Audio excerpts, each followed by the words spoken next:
presented by Mathli Express Music.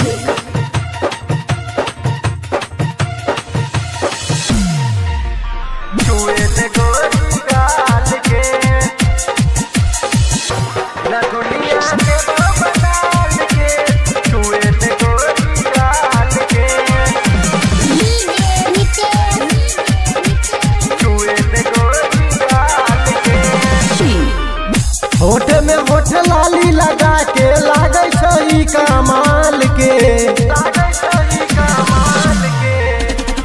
होठ में होठ लाली लगा के लागे छई कमाल के।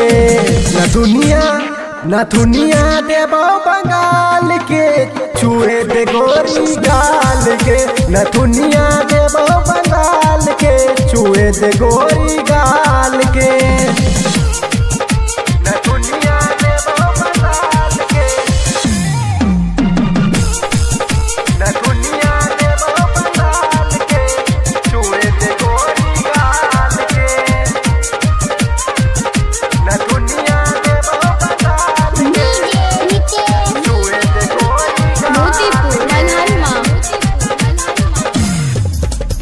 फिल्मी हीरोइन जना लागे छो तोहर सिंगार गे, मन कर तोरा से करत रहियो हम प्यार गे।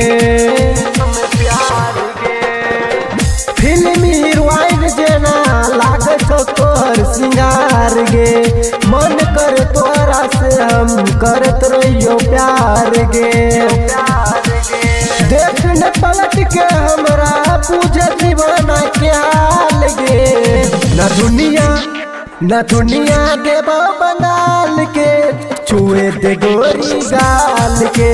न दुनिया देबो बंगाल के, छुए दे गोरी गाल के।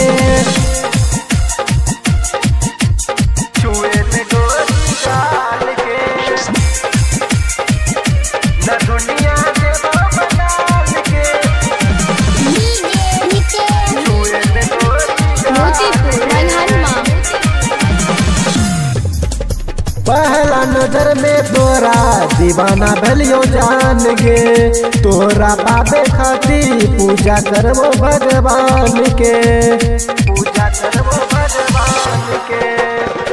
पहला नजर में तोरा दीवाना भलियो जान गे, तोरा पाबे खातिर पूजा करबो जान गे।